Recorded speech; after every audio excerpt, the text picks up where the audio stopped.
Hi guys and welcome back to Commerce Avenue. तो आज इस लेक्चर में हम लोग nature and significance of management को कंटिन्यू करेंगे।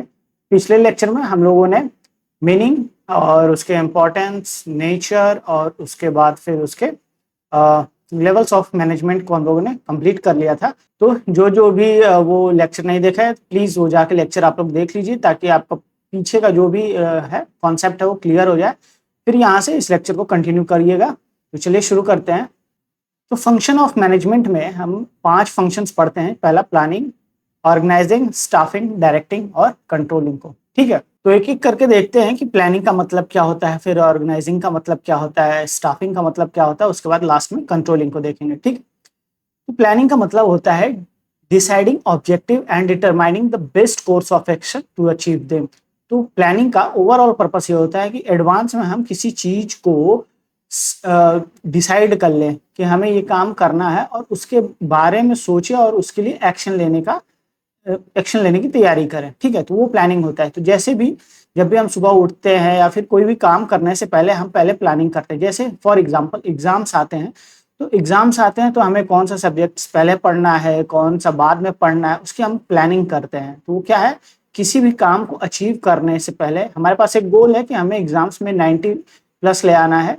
तो उस गोल को अचीव करने के लिए हम एडवांस में सारी चीज़ों को प्लान कर रहे हैं। तो वो क्या होता है, वो प्लानिंग होता है। एडवांस में सारी चीज़ों को कर रहे हैं तो क्या है, प्लानिंग होता है। तो deciding objective and determining the best course of action, तो हमारे लिए जो बेस्ट एक्शन होगा उस एक्शन को लेना टू अचीविंग देम। तो हम जो ऑब्जेक्टिव सेट किए हैं कि हमें 90 प्लस ले आना है एग्जाम्स में, उस ऑब्जेक्टिव को अचीव करने के लिए हम जो भी एक्शन लेते हैं उसको क्या बोलते हैं, प्लानिंग बोलते हैं। ठीक है, तो प्रिपेयरिंग अ बिजनेस प्लान और सेटिंग अ सेल्स टारगेट, तो सेल्स टारगेट्स को अचीव करने के लिए बिजनेस प्लान तैयार करना। ऑर्गेनाइजिंग का सिंपल सा मतलब है कि हम जैसे क्या करते हैं, पहले तो हम लोगों ने डिसाइड कर लिया कि हमें 90 प्लस ले आना है, फिर उसके लिए हम लोग काम करना शुरू किए। तो हमने क्या किया, पहले अपना ऑब्जेक्टिव सेट किया। हमारा ऑब्जेक्टिव क्या था कि 90 प्लस मार्क्स ले आने हैं। ठीक है, उसके बाद फिर उसको अचीव करने के लिए हम लोगों ने सोचा कि पहले क्या करना है और बाद में क्या करना है। ठीक, फिर आती है ऑर्गेनाइजिंग की बारी। ऑर्गेनाइजिंग में क्या करना है कि हमें क्या क्या रिसोर्सेस चाहिए, उसके लिए हमें बुक चाहिए, हमें प्रीवियस ईयर क्वेश्चंस चाहिए, हमें सैंपल पेपर्स चाहिए, हमें सैंपल क्वेश्चंस चाहिए, कॉमर्स एवेन्यू के लेक्चर्स चाहिए। तो ये क्या है, ये एक तरीके का ऑर्गेनाइजिंग है कि हमें क्या क्या मटेरियल्स चाहिए, उस सारे मटेरियल्स को एक जगह पे इकट्ठा कर लेना, उसको हम बोलते हैं ऑर्गेनाइजिंग। तो arranging resources, people, money and material and equipments and assigning task, तो टास्क को करने के लिए जो भी रिसोर्सेज हमें चाहिए उसको हम पहले से ही अरेंज कर लें, उसको हम बोलते हैं organizing. Creating departments and assigning responsibility to employees, तो ऑर्गेनाइजिंग क्या होता है, तो उसी तरह बिजनेस के अंदर क्या होता है कि ढेर सारे डिपार्टमेंट्स क्रिएट किए जाते हैं और उस डिपार्टमेंट्स को अंदर जो जो एम्प्लॉयज होते हैं उनको वो काम दिया जाता है। तो फर्स्ट स्टेप में जब भी बिजनेस शुरू करते हैं तो पहले स्टेप में क्या करते हैं कि बिजनेस में मतलब हमें कहाँ बिजनेस करना है, कहाँ से रॉ मटेरियल्स आएंगे, कितने एम्प्लॉयज लगेंगे, कितने एकड़ में या फिर जो ग्राउंड है, लैंड एरिया कितना होना चाहिए, कितने फ्लोर्स होने चाहिए, मतलब कि लेआउट्स तैयार करना, पूरा का पूरा बिजनेस का लेआउट्स तैयार करना, उसको हम बोलते हैं प्लानिंग। ठीक है, पहले प्लानिंग कर लिए, उसके बाद फिर हम क्या करेंगे, रिसोर्सेज को क्या करेंगे, इकट्ठा करना शुरू करेंगे। बिल्डिंग तैयार करने के लिए रिसोर्सेज हो गए, मान लो कि बिल्डिंग भी तैयार हो गई। ठीक है, अब हमें जो है मैन्युफैक्चरिंग का काम करना है, तो हमें मैन्युफैक्चरिंग के लिए रॉ मटेरियल चाहिए, मशीनरीज चाहिए, एम्प्लॉयज चाहिए, ये सब इकट्ठा करना क्या है, वो ऑर्गेनाइजिंग का काम है। उसके बाद जब एम्प्लॉयज आ गए तो किस डिपार्टमेंट में किस एम्प्लॉयज को रखना है, क्या स्किल्स होनी चाहिए, ये सब चीजें ऑर्गेनाइजिंग के अंदर आती है। ऑर्गेनाइजिंग का मतलब कि सारी जो भी चीजें फैली हुई हैं उसको ऑर्गेनाइज करना, कि क्यों, क्योंकि हम अपने जो ऑब्जेक्टिव सेट किया है, जो टारगेट सेट किया है, उस टारगेट्स को अचीव कर सके। ठीक है, सिंपल वे में। Next staffing. स्टाफिंग का मतलब है कि रिक्रूटमेंट करना, कि अगर एक इंसान अकेले बिजनेस तो कर नहीं सकता, तो क्या करेगा, वो अलग अलग लोगों को अपॉइंट करेगा, अलग अलग स्किल के लोगों को अपॉइंट करेगा। क्यों, ताकि बिजनेस आसानी से चल सके। तो recruiting, selecting, training and developing employees, तो जो भी एम्प्लॉयज जरूरी होंगे, जो भी उनकी क्वालिफिकेशन के अकॉर्डिंग उनको हायर करेगा, उनको ट्रेनिंग देगा और बिजनेस के बारे में समझाएगा। तो वो होता है स्टाफिंग का काम, ठीक है। रिक्रूटमेंट करना, सिलेक्शन करना, ट्रेनिंग करना, ये आगे हम लोग चैप्टर्स में जो है चैप्टर वाइज भी इसको हम लोग पढ़ेंगे डिटेल में, ठीक है। तो ज्यादा टेंशन लेने वाली बात नहीं है, हम लोग चैप्टर वाइज भी इसको अच्छे से डिटेल में पढ़ते हुए चलेंगे। फिर यहाँ पे हम लोग हल्का फुल्का समझ लेते हैं कि मतलब क्या होता है। तो स्टाफिंग का मतलब होता है कि हमें एम्प्लॉयज को अपॉइंट करना है। जैसे आपके स्कूल्स में किसी भी टीचर्स की कमी होती है, जैसे इंग्लिश टीचर कम है, बिजनेस के टीचर नहीं है, तो उनको क्या किया जाता है, अपॉइंट किया जाता है उनके स्किल के ऊपर, उनके एक्सपीरियंस के ऊपर, ठीक है। तो उनको अपॉइंट किया जाता है। सेम उसी तरह बिजनेस के अंदर भी होता है। डायरेक्टिंग की बात करें, डायरेक्टिंग में क्या होता है कि हमारे पास जो एम्प्लॉयज हैं उनको डायरेक्शन देना है ताकि हम अपने बिजनेस के ऑब्जेक्टिव को, ऑर्गेनाइजेशन के गोल को अचीव कर सकें, ठीक है। तो guiding, motivating, supervising and communicating with employees to achieve organisation गोल।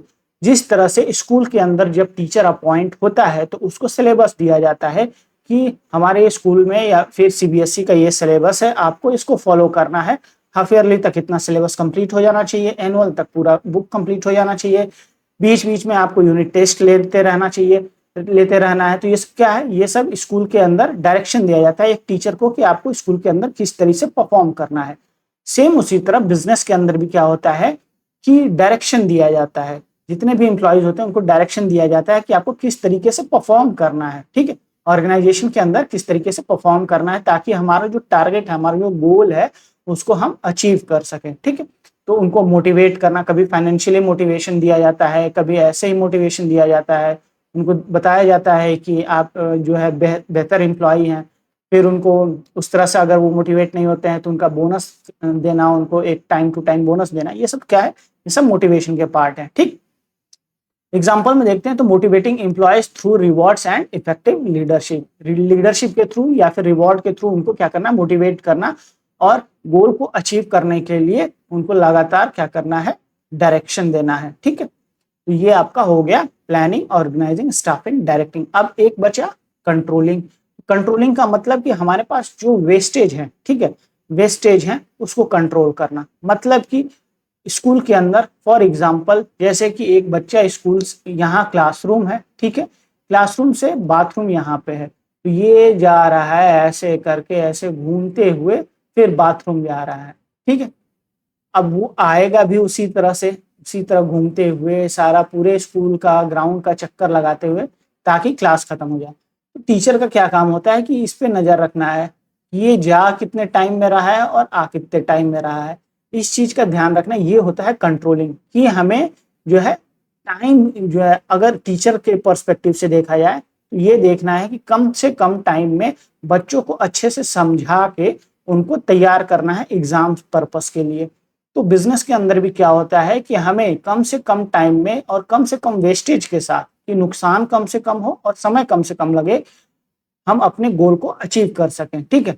तो मॉनिटरिंग परफॉर्मेंस, जो एम्प्लॉयज उनकी परफॉर्मेंस चेक करा, कंपेयरिंग एक्चुअल रिजल्ट्स देखते रहना with planned goal and taking corrective actions when necessary. तो जब जरूरी होगा तब एक्शन लेना, ये सब क्या है, ये कंट्रोलिंग के अंदर आता है। मतलब कि ओवरऑल इन्वायरमेंट पे कंट्रोल रखना है ताकि बिजनेस के ऊपर, ठीक है, बिजनेस का जो भी गोल है वो आसानी से हम लोग अचीव कर सके, जो भी ऑब्जेक्टिव है उसको आसानी से अचीव किया जा सके। कैसे, इफिशिएंटली एंड इफेक्टिवली कंट्रोल करना है, ठीक है। इफिशिएंटली मतलब कॉस्ट के बेसिस पे कि हमें मिनिमम कॉस्ट में मैक्सिमम आउटपुट निकालना है, और इफेक्टिवली मतलब टाइम के बेसिस में कि हमें कम से कम टाइम में अपना जो टारगेट है वो अचीव करना है, ठीक है, उसे बोलते हैं कंट्रोलिंग। नेक्स्ट अब देखते हैं आपका कोऑर्डिनेशन क्या होता है। तो कोऑर्डिनेशन का मतलब होता है कि जितने भी ऑर्गेनाइजेशन के अंदर एम्प्लॉयज हैं उनके बीच में कनेक्शन बना रहे, एक दूसरे को सपोर्ट करते रहें, एक दूसरे के लिए अवेलेबल हो। स्कूल के अंदर जिस तरह से आप लोग के साथ भी होता होगा कि बिजनेस का जो सिलेबस है वो टाइम से कंप्लीट हो गया, ठीक है, अब बिजनेस की क्लासेस खाली जा रहे हैं या फिर मिनिमम सिलेबस बचा है एंड ऑफ द ईयर, ठीक है, जब आपका एग्जाम्स आने वाला होता है तब की बात कर रहा हूं। जैसे मान के चलो दिसंबर, जनवरी, फरवरी के आसपास के टाइम पे तो बीएसटी का सिलेबस कंप्लीट होने वाला रहता है, या फिर मतलब लगभग कंप्लीट, और इकोनॉमिक का सिलेबस आधा से अधिक बचा हुआ है, ठीक है, इको का सिलेबस ज्यादा बचा हुआ है। तो टीचर क्या करेंगे, यहाँ कोऑर्डिनेशन काम करता है कि एक दूसरे को सपोर्ट करेंगे, और जो बीएसटी बीएसटी की क्लासेस हैं वहां पे इकोनॉमिक्स की क्लासेस भी कंटिन्यू कर दी जाएगी। इस तरह से क्या होगा कि कम से कम समय में और आपका सिलेबस कवर हो जाएगा। ठीक है, तो ये होता है स्कूल के अंदर। सेम उसी तरह बिजनेस के अंदर भी होता है कि जो डिपार्टमेंट्स होते हैं, अलग अलग डिपार्टमेंट्स होते हैं, उनके बीच में सिंक होना चाहिए कि कभी भी जब जरूरत पड़े तो एक दूसरे को सपोर्ट किया जा सके। The process by which manager synchronises the activity of different department in is known as coordination. तो अलग अलग डिपार्टमेंट को सिंक करना कि जैसे जिसकी जरूरत पड़े, जिस डिपार्टमेंट को जैसी जरूरत पड़े वो एक दूसरे को सपोर्ट कर सके। तो coordination is the force that binds all the other function of management. तो कोऑर्डिनेशन क्या है, वो बाकी की जो फंक्शन है, जो आपकी planning, organizing, staffing, directing, controlling है, उन सबको बाइंड करके एक दूसरे से कनेक्ट करके रखने का काम करें। ठीक है, तो उसे बोलते हैं कोऑर्डिनेशन। ओके, समझ में आ गया? कोई भी डाउट हो आप नीचे कमेंट में पूछ लो, उस डाउट को क्लियर कर दिया जाएगा। और यहाँ तक आए हैं तो चैनल को सब्सक्राइब जरूर से कर लीजिए ताकि आपकी जो भी डाउट हो हम सॉल्व कर सके, आपका जो भी प्रॉब्लम हो वो भी सॉल्व किया जा सके। ठीक है, चैनल को सब्सक्राइब करके वीडियो को लाइक कर दीजिए। प्रीवियस वीडियो आप लोग पहले देख लीजिएगा, ठीक है, ताकि सारी चीजें आसानी से समझ आ जाए। ठीक, अब आगे देखते हैं कोऑर्डिनेशन एसेंस ऑफ मैनेजमेंट क्यों बोला जाता है, मैनेजमेंट की आत्मा कोऑर्डिनेट क्यों बोला जाता है। क्योंकि आप खुद सोचिए कि सारी चीजें अच्छी चल रही हैं लेकिन एम्प्लॉयज के बीच में कोऑर्डिनेशन ही ना हो तो कैसे चलेगा। अगर बीएसटी की टीचर ये बोल दें कि हम अपनी क्लास नहीं देंगे तो क्या इकोनॉमिक्स के जो सिलेबस बचे हुए हैं वो कंप्लीट हो जाएंगे? नहीं हो पाएंगे। तो ये जरूरी होता है कि कोऑर्डिनेशन हमेशा बना रहे एम्प्लॉयज के बीच में। ठीक है, तो coordination bring unity of action and integrates different activities of organization. Unity ले आता है एक्शंस में, ठीक है, और जितने भी अलग अलग डिफरेंट एक्टिविटी है ऑर्गेनाइजेशन के अंदर उनको इंटीग्रेट करता है, एक दूसरे से जोड़ता है। Coordination is considered as the essence of management because the following reason. क्या रीजन है कि हम मैनेजमेंट को एसेंस ऑफ कोऑर्डिनेशन को एसेंस ऑफ मैनेजमेंट बोलते हैं, उसके पीछे रीजन क्या है ये हम आगे देखेंगे। ठीक, तो coordination is needed to perform all the function of management. तो कोऑर्डिनेशन क्या है, उसको जरूरत है जितने भी फंक्शन है मैनेजमेंट में उसको परफॉर्म करने की। The process of coordination begins at planning stage when the top management plan for whole organization. तो कोऑर्डिनेशन कहां से शुरू होता है? टॉप लेवल से शुरू होता है, जहां पे मैनेजमेंट क्या करते हैं, एक प्लान बनाते हैं पूरे ऑर्गेनाइजेशन के लिए। तब क्या होता है कि जो टॉप मैनेजमेंट होता है वो सिर्फ टॉप मैनेजमेंट के अपने प्रॉफिट के बारे में नहीं सोचता है, वो अपने एम्प्लॉयज के बारे में भी सोचता है। तो वहां क्या हो गया, कोऑर्डिनेशन आ गया, एक दूसरे के बारे में सोच रहे हैं। ठीक है, based on plans then organizational structure is develop. अब उनके प्लान के हिसाब से ऑर्गेनाइजेशन का स्ट्रक्चर डेवलप होता है कि कौन सा डिपार्टमेंट कहाँ होगा, कितना प्रोडक्शन होगा, किस तरीके के एम्प्लॉयज हायर किए जाएंगे, ये सारी चीजें वहीं से शुरू होती हैं। ठीक है, staff is recruited, selected and trained as per the organization structure and plan। तो सारे स्टाफ्स को रिक्रूट करना, उनको सेलेक्ट करना, उनको ट्रेंड करना, ये सारी चीजें आपके कोऑर्डिनेशन के बेसिस पे होती हैं, कोऑर्डिनेशन के नजर के सामने होती है। To ensure right execution of plan directions are given. तो ये इंश्योर करना कि जो प्लान है वो सही तरीके से एग्जीक्यूट हो और सही डायरेक्शन में जाए। ठीक है, ये भी कोऑर्डिनेशन के थ्रू ही पॉसिबल है। Controlling ensures no discrepancy between plan and actual performance. और कंट्रोलिंग क्या इंश्योर करता है कि जो हमारे प्लान है, हमने जो प्लान किया है, एक्चुअल प्लान और जो हमारा प्रेजेंट परफॉर्मेंस चल रही है उसमें डिफरेंस ना हो। मतलब कि आपने सोचा कि एक दिन में हमें कम से कम 2 चैप्टर पढ़ने हैं, लेकिन आप लग गए मोबाइल के रील स्क्रॉल करने में और आपने एक ही चैप्टर कंप्लीट किया। तो आपका एक्चुअल प्लान क्या था? ठीक है, एक्चुअल प्लान और आप जो एक्चुअल परफॉर्मेंस आपकी अभी चल रही है उस दोनों में डिफरेंस हो गया। तो ये होता है कंट्रोलिंग। इसको क्या, अब यहाँ पे आप अपने रील्स स्क्रॉल को कंट्रोल करोगे तब जाके आप अगले चैप्टर को कवर कर पाओगे, तो इसको बोलते हैं कंट्रोलिंग। यहाँ पे भी कोऑर्डिनेशन की जरूरत पड़ती है।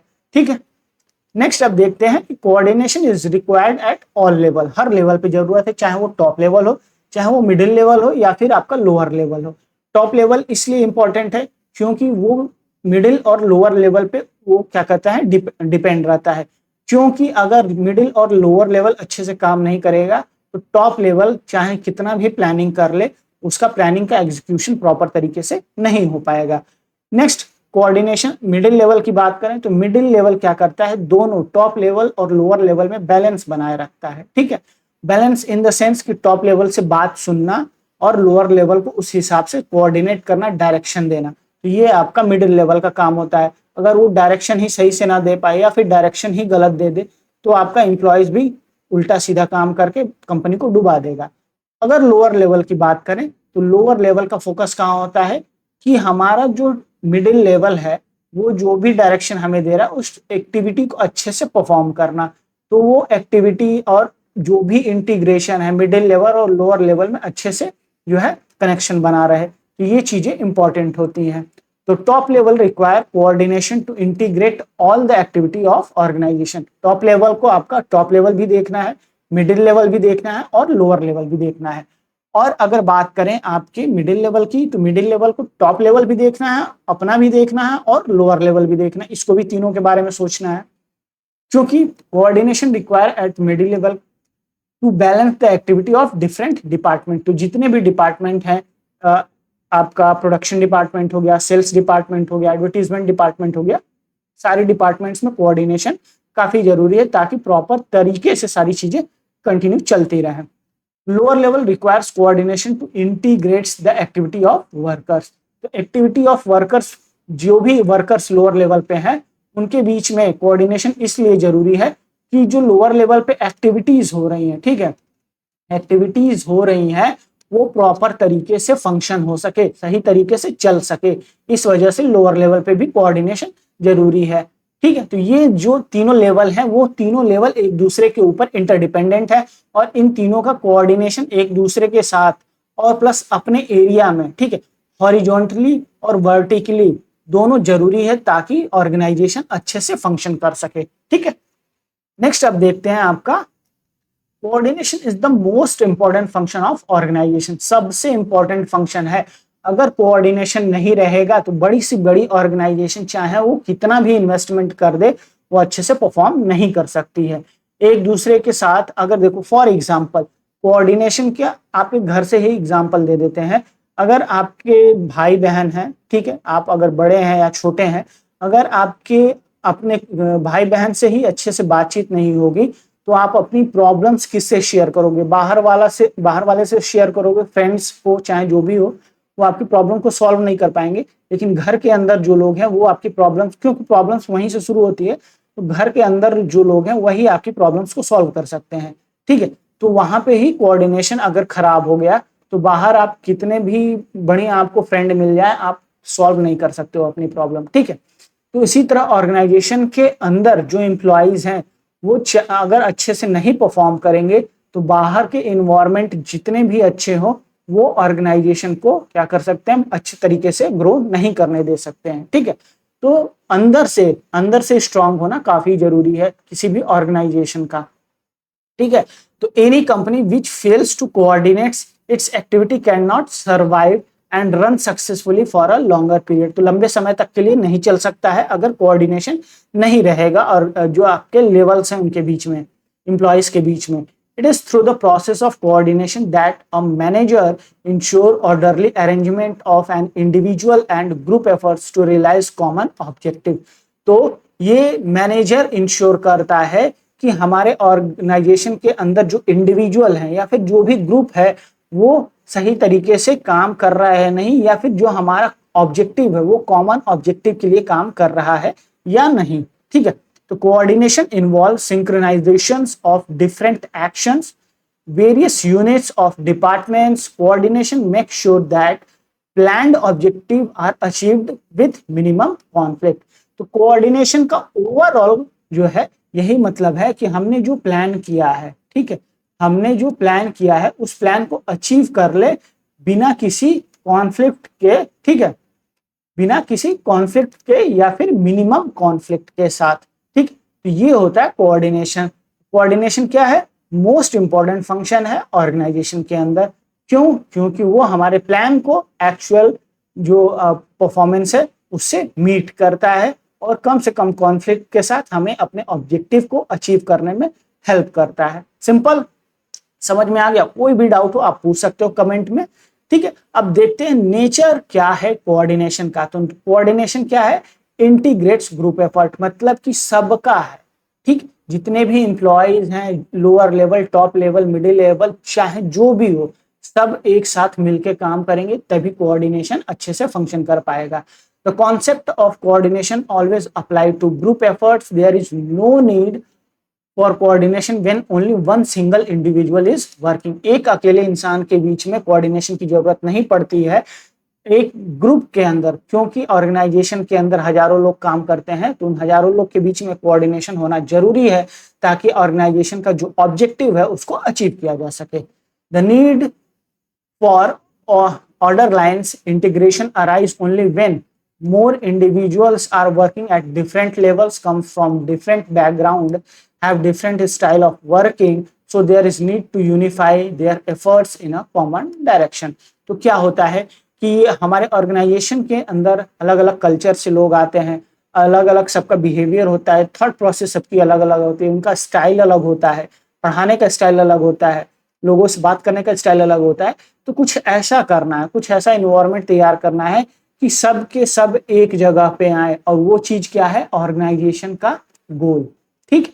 वो होता है ऑर्गेनाइजेशन का गोल, सबके लिए कॉमन होता है और सबको उसको अचीव करने में सबको अपना एफर्ट लगाना होता है।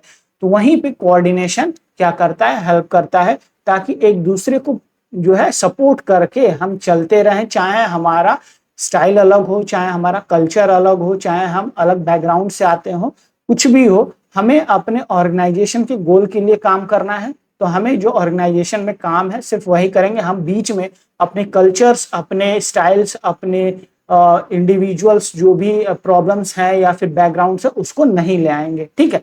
ये होता है कोऑर्डिनेशन इंटीग्रेट्स ग्रुप एफर्ट्स का मतलब, ठीक। नेक्स्ट क्या है? Ensure unity of efforts. तो ये क्या करता है? इंश्योर करता है कि जो भी सिंगल लोग सब कोई एक साथ मिलके क्या करें? एफर्ट्स लगाएं ऑर्गेनाइजेशन के ऑब्जेक्टिव को अचीव करने के लिए। तो coordination always emphasize on unifying the efforts of different individual. हर इंडिविजुअल सब मिलके एक ग्रुप एफर्ट्स लगाएगा, तब जाके हम ऑर्गेनाइजेशन के ऑब्जेक्टिव को अचीव कर पाएंगे। बिकॉज कॉन्फ्लिक्टिंग एफर्ट्स में कॉज डैमेज टू ऑर्गेनाइजेशन। अगर मान लो कि कई सारे इंडिविजुअल्स हैं, ठीक है, मान लो स्कूल के अंदर अप्रोक्स 40 टीचर हैं, सबके अंदर बीच में जो है कोऑर्डिनेशन ना हो तो सिलेबस कैसे टाइम पे कंप्लीट होगा बच्चा? कैसे होगा? नहीं हो पाएगा ना। तो इस वजह से कोऑर्डिनेशन जरूरी है।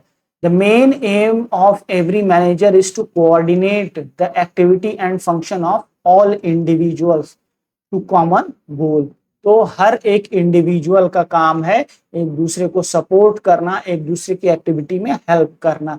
It means the coordination ensure all departments work hand in hand, ठीक है। देखो यहाँ पे दिया है ना, हाथ से हाथ मिला के चलना है, and create balance in all department. हर डिपार्टमेंट में बैलेंस बना रहना चाहिए। It acts as binding force in a department. तो अलग अलग डिपार्टमेंट है, ऐसा कभी नहीं होता है। आपने सोचा है क्या कि साइंस के डिपार्टमेंट के टीचर अगर कॉमर्स में आके पढ़ाने लगे, तो मान लो कि कभी कभी ऐसा होता, सपोज मान लो कोई बीएसटी का टीचर एब्सेंट है, ठीक है। अब वहां पे क्या होता है कि कॉमर्स के साइंस के, ठीक है, कोई साइंस का टीचर आके वहां पे क्लास में बैठ गया, मतलब उनको बस वहां पे प्रेजेंट रहना है ताकि क्लास में आप लोग शोर और ना करो। ऐसा बेसिकली होता ही है, हर स्कूल में होता है अगर टीचर एब्सेंट है तो ऐसा तो नहीं होता है कि वो टीचर बोल दे कि नहीं कॉमर्स की क्लास है तो हम नहीं जाएंगे, या फिर कॉमर्स का टीचर बोल दे कि साइंस की क्लास है तो हम नहीं जाएंगे, नहीं होता है ना। तो ये होता है कोऑर्डिनेशन, डिपार्टमेंट्स के बीच में कोऑर्डिनेशन। कि अगर टीचर एब्सेंट है या फिर टीचर कहीं बिजी है तो वो क्लास ले ले या वो क्लास के अंदर जाए, उस क्लास में साइलेंस मेंटेन रखने का काम करे, ठीक है। यहाँ पे होता है ये क्या है, ये एक दूसरे को सपोर्ट करना, इंश्योर करना कि ऑर्गेनाइजेशन के अंदर यूनिटी बनी रहे, स्कूल के अंदर यूनिटी बनी रहे टीचर्स के बीच में। कंटिन्यूअस प्रोसेस, तो ऐसा तो नहीं है कि एक दिन में हो जाएगा, एक दिन सिर्फ कोऑर्डिनेशन रहेगा उसके बाद अगले दिन आप लोग एक दूसरे से झगड़ा करो। ऐसा तो नहीं कि पहले दिन आपके इकोनॉमिक्स की टीचर तैयार हो, बीएसटी की टीचर तैयार हो गए कि इकोनॉमिक्स वाले टीचर को अपना लेक्चर क्लास लेने देने के लिए, ठीक है, और अगले दिन से वो क्या है कि नहीं हम आपको क्लास नहीं देंगे। वो क्या, वो रेगुलर है ना कि वो एक दूसरे को सपोर्ट करेंगे तब जाके कहीं ऐसा होगा, तब जाके ऑर्गेनाइजेशन कहीं चल पाएगी। कहीं इन फ्यूचर कभी बीएसटी का जो सिलेबस बीच में अटक गया तो इकोनॉमिक्स की क्लास को ओवरलैप करके आप बीएसटी की क्लास ले लो। इस तरीके से एक दूसरे को सपोर्ट करके चलना है। कंटिन्यूअस है, एक दिन के काम से नहीं होगा, एक दिन से नहीं होगा। तो coordination is non ending function, एक दिन से नहीं होगा, ये खत्म ही नहीं होता। जब ऑर्गेनाइजेशन का गोल अचीव हो गया फिर वो नया गोल बनाएगा, फिर उसमें कोऑर्डिनेशन की जरूरत पड़ेगी। तो ये जब तक ऑर्गेनाइजेशन रहता है तब तक चलता रहेगा। It is a continuous function although it a degree may vary. The manager work continuously to achieve coordination and maintain coordination because without coordination companies cannot function effectively. तो बिना कोऑर्डिनेशन के कंपनी इफेक्टिवली फंक्शन नहीं कर सकती है। एक दूसरे का सपोर्ट काफी जरूरी रहता है। प्रिंसिपल की बात टीचर सुने ही ना, ठीक, टीचर की बात स्टूडेंट सुने ही ना, या फिर उसके मान लो कि ये तो स्टूडेंट्स की बात होगी, या फिर जो पियोन्स हैं वो सुने ही ना, तो कैसे स्कूल चलेगा, नहीं चल सकता है ना। तो यहाँ पे एक दूसरे को सुनना, एक दूसरे को समझना, एक दूसरे को सपोर्ट करना ही जो है कोऑर्डिनेशन का मेन पर्पस होता है। तो ऑर्गेनाइजेशन के अंदर भी एक दूसरे को सपोर्ट करना, एक दूसरे को सुनना, और लास्ट तक जब तक क्या होता है, जब तक सिलेबस आपका ना कंप्लीट हो जाए तब तक स्कूल ऐसे ही एक दूसरे को सपोर्ट करता है। सिलेबस कंप्लीट हुआ फिर नया सेशन शुरू होगा, ठीक है, फिर वहां पे सिमिलर चीजें रिपीट की जाएंगी। तो सेम उसी तरह ऑर्गेनाइजेशन के अंदर भी होता है कि चीजें रिपीट होती रहती हैं। एक ऑब्जेक्टिव अचीव हुआ, फिर उस सारी चीजें नॉर्मल हुई, फिर से आप एक नया गोल बनाओगे, उसको अचीव करने के लिए लगोगे, तो वहां पे भी कोऑर्डिनेशन जरूरत पड़ेगी। तो ऐसे ही चलता है, ठीक। तो coordination is pervasive function. Pervasive मतलब कि हर जगह लगेगा, ठीक है, हर ऑर्गेनाइजेशन में, छोटा बड़ा ऑर्गेनाइजेशन हो, स्कूल हो, हॉस्पिटल हो, चाहे कोई भी बिजनेस हो, हर बिजनेस में आपको कोऑर्डिनेशन की जरूरत पड़ेगी। अगर स्कूल में स्कूल की बात छोड़ो, अब आते हैं हॉस्पिटल पे। हॉस्पिटल में टीचर कह रहा है, जो आपके डॉक्टर हैं, ठीक है, डॉक्टर और नर्स जो है उनके बीच में कोऑर्डिनेशन ही ना हो तो पेशेंट तो मर जाएगा ना। या फिर ऐसा तो है नहीं कि डॉक्टर ऑपरेशन करके चला गया और टीचर घर पे झगड़ा करके आई है तो कहेगी मैं स्टिचेस नहीं लगाऊंगी। करना पड़ेगा, चाहे आपका कैसा भी सिचुएशन हो, चाहे आप घर पे झगड़ा करके आए हो या जो भी है, आपको करना पड़ेगा। तो कोऑर्डिनेशन का मतलब ही वही होता है कि आपको हर परवेसिव मतलब कि हर ऑर्गेनाइजेशन के अंदर, चाहे ऑर्गेनाइजेशन छोटा हो चाहे बड़ा हो, चाहे जैसा भी हो, हर ऑर्गेनाइजेशन के अंदर काम करेगा। Coordination is a universal function, it is required at all the levels in all the departments and perform all the functions due to interdependence of various activities on each other. Business as well as non-business organization require coordination. तो चाहे वो NGO हो, चाहे वो business purpose से हो रहा हो, हर जगह कोऑर्डिनेशन की जरूरत है। आप घर में भी एक छोटा सा फंक्शन करते हो तो वहां पे भी कोऑर्डिनेशन जरूरी है, ताकि जो घर का फंक्शन है वो प्रॉपर तरीके से चल सके। कोई सर्व कर रहा है, कोई प्लेटिंग कर रहा है, कोई जो है बाकी लाइटिंग कर रहा है, तो वहां पे भी कोऑर्डिनेशन जरूरी है। तो हर जगह आपका कोऑर्डिनेशन रहता है, ठीक। Coordination is the responsibility of all manager. तो ऑर्गेनाइजेशन के अंदर जितने भी मैनेजर हैं, टॉप लेवल से middle level, lower level, supervisor जो भी हैं, सबकी रिस्पॉन्सिबिलिटी होती है कि ऑर्गेनाइजेशन के अंदर कोऑर्डिनेशन कंटिन्यू बना रहे। तो coordination is not the task of only top level. सिर्फ टॉप लेवल का काम नहीं है, सिर्फ प्रिंसिपल ही ये इंश्योर नहीं करेंगे कि सिलेबस कंप्लीट हो, ठीक है, ये टीचर की भी रिस्पॉन्सिबिलिटी होती है कि सिलेबस कंप्लीट हो। Manager but managers working at a different level try to coordinate the activity of organization. The top level tries to coordinate the overall plans and policy of organization. तो top level का क्या काम है कि overall plan बना देना, policies बना देना ऑर्गेनाइजेशन की। और मिडिल लेवल क्या करेगा, middle level try to coordinate departmental activity, जो भी डिपार्टमेंट्स की एक्टिविटी है उसको कोऑर्डिनेट करना एक दूसरे से। And lower level coordinate the activity of worker.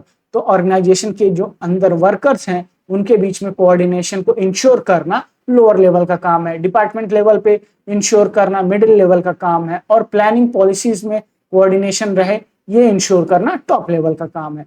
क्या है, ऑल मैनेजर्स, चाहे वो टॉप लेवल पे हो, चाहे वो मिडिल लेवल पे हो, चाहे वो लोअर लेवल पे हो, हर मैनेजर्स का काम होता है कि कोऑर्डिनेशन ऑर्गेनाइजेशन के अंदर बना रहे। ठीक, अब नेक्स्ट है coordination is a deliberate function. Coordination क्या है, एक तरीके का डेलिब्रेट फंक्शन है, तो इसको देख लेते हैं। Every manager try to coordinate the activity of organization to avoid confusion and chaos. तो कंफ्यूजन और क्योस को अवॉइड करने के लिए कोऑर्डिनेशन जरूरी होता है। तो without coordination efforts of individual can not be united and integrated. एक सिंगल इंसान से कोऑर्डिनेशन होता नहीं है। This is the why the performing various activity in organization manager deliberately perform coordination function. तो क्या है, इस चीज को इंश्योर करने के लिए कि हर किसी के बीच में कोऑर्डिनेशन बना रहे, मैनेजर क्या करता है, डिलिबरेटली परफॉर्म करता है कोऑर्डिनेशन फंक्शन को। डिलिबरेटली मतलब कि रेगुलर बेसिस पे हमेशा। ठीक है, तो जो आपका मैनेजर होता है वो हमेशा इसको ध्यान रखता है कि जो है रेगुलर बेसिस पे, जाने अनजाने में या जानबूझ के हमेशा कोऑर्डिनेशन को कंटिन्यू रखना है, एक दूसरे के बीच में कोऑर्डिनेशन बनाए रखना है। ठीक है, तो ये चीजें होती हैं आपकी कोऑर्डिनेशन इज डेलिबरेटली फंक्शन में। डेलिबरेटली फंक्शन मतलब कि चाहे अनजाने अनजाने में, चाहे जैसे भी आपको कोऑर्डिनेशन बनाए रखना है ऑर्गेनाइजेशन के अंदर। ठीक, नेक्स्ट है इंपॉर्टेंस ऑफ कोऑर्डिनेशन या फिर नीड ऑफ कोऑर्डिनेशन। जरूरत क्यों है, कोऑर्डिनेशन क्या कर सकता है। तो कोऑर्डिनेशन हेल्प करता है ग्रोथ इन साइज। जब भी बड़ा ऑर्गेनाइजेशन होता है तो उस ऑर्गेनाइजेशन को प्रॉपर तरीके से रन करने में हेल्प करता है, और जैसा ऑर्गेनाइजेशन होता है वैसी उसकी नीड होती है। The need of coordination increases with increase in size of organization. तो जैसे जैसे ऑर्गेनाइजेशन की साइज बढ़ती जाती है कोऑर्डिनेशन की जरूरत बढ़ती जाती है। Because in large organization there are more number of person working, each individual has his own need and objective, so there is more need to bring together, synchronize the efforts of these employees toward common goal। तो जितना बड़ा organisation रहेगा उतनी जरूरत coordination की होगी, ताकि जो भी इंडिविजुअल्स हैं सब एक कॉमन ऑब्जेक्टिव के लिए काम करें, अपने अपने पर्सनल और जो भी नीड है, ऑब्जेक्टिव है, उसको साथ में लेते हुए। और जैसे कि पर्सनल नीड है कि हमें सैलरी अच्छी मिलनी चाहिए, हमें टाइम टू बोनस मिलना चाहिए, वो सब साथ में लेते हुए हमें ऑर्गेनाइजेशन को प्रॉफिट में रखना है, तभी हमें सैलरी टाइम पे मिलेगी, तभी हमें बोनस मिलेगा, ये दिमाग में रख के चले। जितना बड़ा ऑर्गेनाइजेशन रहेगा उतनी ज्यादा नीड होगी कोऑर्डिनेशन की। ठीक, नेक्स्ट है फंक्शनल डिफरेंशिएशन। फंक्शनल मतलब कि हर ऑर्गेनाइजेशन के डिपार्टमेंट्स अलग अलग हैं, अलग अलग नीड्स है डिपार्टमेंट्स की, तो उसको प्रॉपर तरीके से फंक्शन करने के लिए कोऑर्डिनेशन की काफी जरूरत है। The functions of organization are divided into different department. तो जो भी फंक्शंस हैं, आपकी प्लानिंग टॉप लेवल करता है, ऑर्गेनाइजिंग टॉप लेवल करता है, स्टाफिंग डायरेक्टिंग मिडिल लेवल करता है, कोऑर्डिनेटिंग लोअर लेवल करता है, कंट्रोलिंग लोअर लेवल करता है। तो ये क्या है, अलग अलग बट गए हैं सारे फंक्शंस जो हैं आपके मैनेजमेंट के। अब उनको एक साथ ले आने का काम कौन करता है, कोऑर्डिनेशन करता है। तो इस वजह से कोऑर्डिनेशन जरूरी है। द सेक्शंस और divisions and each department works in isolation by giving more importance to its objective. ठीक है, सब कोई अपने इंडिविजुअल, जैसे कि किसी को एडवर्टीजमेंट करना है तो उसका सारा एडवर्टीजमेंट पे फोकस रहेगा, किसी को सेल्स करनी है तो उसका सारा फोकस सेल्स के ऊपर रहेगा। तो इसके साथ साथ ऑर्गेनाइजेशन ऑब्जेक्टिव पे भी ध्यान देना। But in actual practice this department are interlinked and interdependent. तो आपको सेल्स प्रोडक्शन, ये मान लो कि ये प्रोडक्शन डिपार्टमेंट है, ये सेल्स डिपार्टमेंट है, ये एडवर्टीजमेंट डिपार्टमेंट है। तो जब तक किसी प्रोडक्ट की तैयारी होगी नहीं, सेल्स डिपार्टमेंट अपनी तैयारी कर नहीं पाएगा, और जब सेल्स डिपार्टमेंट तैयार नहीं होगा तो एडवर्टीजमेंट डिपार्टमेंट तैयार नहीं हो पाएगा। तो ये क्या है, एक दूसरे से कनेक्टेड है, सारी चीजें एक दूसरे से कनेक्टेड है और एक दूसरे को सपोर्ट करते हुए चलती हैं। तो फंक्शनल डिफरेंशिएशन, हर ऑर्गेनाइजेशन का फंक्शन अलग है, लेकिन सब एक दूसरे से इंटरलिंक होने के लिए कोऑर्डिनेशन की जरूरत पड़ती है। ठीक है, क्या है, हर टीचर्स की नॉलेज अलग अलग है, हर टीचर की क्वालिफिकेशन अलग अलग है, लेकिन उनको एक साथ जोड़ने के लिए कोऑर्डिनेशन की जरूरत पड़ती है, एक दूसरे की सपोर्ट की जरूरत पड़ती है। ठीक है, वैसे ही ऑर्गेनाइजेशन में भी होता है कि डिपार्टमेंट्स अलग अलग होते हैं, लेकिन एक दूसरे को सपोर्ट करना चाहिए। Specialization, the activity of all the specialist in a common direction and get maximum benefit of these specialist. मान लो कि कुछ स्पेशलाइजेशन, ठीक है, स्पेशलाइजेशन की जरूरत है, या फिर सब मिल के एक साथ उस स्पेशलिस्ट जो भी बेनिफिट है उसको अचीव करने में, कि उस चीज से मैक्सिमम बेनिफिट हो सके। ठीक है, सब एक साथ मिलकर काम करते हैं। जैसे मान लो घर में फंक्शन होता है, तो चाहे घर के हर एक एम्प्लॉय सब मिल के काम करते हैं, ताकि जो भी गेस्ट आए वो ये ना बोले कि यार मजा नहीं आया। ठीक है, यही इसीलिए ना आप लोग पूरा दिन एफर्ट लगाते हो कि कोई ये ना बोल के यार मजा नहीं आया। या फिर आप स्कूल के अंदर कोई फंक्शन ऑर्गेनाइज करते हो, फेस्ट करते हो, तो वहां पे अपना पूरा एफर्ट लगाते हो, हर जो जिस चीज में स्पेशलाइज्ड है उस बंदे को उठा के ले आते हो, उससे बात करते हो, उससे डायरेक्शन लेते हो, या फिर उसको लगाते हो, अलग अलग जो भी है। तो क्या है, इस वजह से कि कोई ये ना आके बोले कि यार अच्छा नहीं था, मजा नहीं आया। इसी वजह से स्पेशलाइजेशन, हर फील्ड में स्पेशलिस्ट पर्सन होता है, उस हर स्पेशलिस्ट पर्सन को ले आके यहाँ पे जो कॉमन गोल है उसको अचीव करने के लिए हमें यूज करना रहता है। ठीक है, इस वजह से भी कोऑर्डिनेशन की जरूरत पड़ती है, कि अगर वो मना कर दे कि नहीं हम नहीं सपोर्ट करेंगे या फिर हमें नहीं मतलब है, तो ऐसा नहीं होगा ना। हर डिपार्टमेंट में कोई ना कोई स्पेशलिस्ट होगा। ठीक है, एडवर्टीजमेंट डिपार्टमेंट में कोई होगा जो अच्छा जो है एडवर्टीजमेंट का आइडिया दे सकता है, सेल्स में कोई होगा जो अपनी सेल्स की स्किल से सेल्स बढ़ा सकता है, कोई प्रोडक्शन में अच्छा होगा कि कोई पैकेजिंग की आइडियाज दे सकता है अच्छे से। तो क्या है, हर स्पेशलिस्ट की जरूरत पड़ती है और सबका कोऑर्डिनेशन जरूरी होता है। The activity of all the specialist in a common direction, क्या डायरेक्शन है, गोल को अचीव करना ऑर्गेनाइजेशन के, and get maximum benefit of this specialist, और उस स्पेशलिस्ट से मैक्सिमम बेनिफिट निकालना, ये कोऑर्डिनेशन का काम होता है। ठीक है, तो आपका ये लेक्चर हो गया कंप्लीट। नेक्स्ट लेक्चर हम लोग प्रिंसिपल ऑफ मैनेजमेंट और हेनरी फ्यूल, एफडब्ल्यू टेलर और फ्यूल के 14 प्रिंसिपल, सारी चीजें पढ़ेंगे। तो चैनल को सब्सक्राइब कर लीजिए ताकि जो आपका टारगेट है वो अचीव हो सके और जो आपकी प्रॉब्लम्स है उसको रिजॉल्व किया जा सके। तो पढ़ाई अच्छे से कीजिए, मम्मी पापा का ख्याल रखिए, वीडियो को लाइक करके शेयर कर दीजिएगा दोस्तों के साथ। मिलते हैं नेक्स्ट वीडियो में, तब तक के लिए बाय बाय, टेक केयर।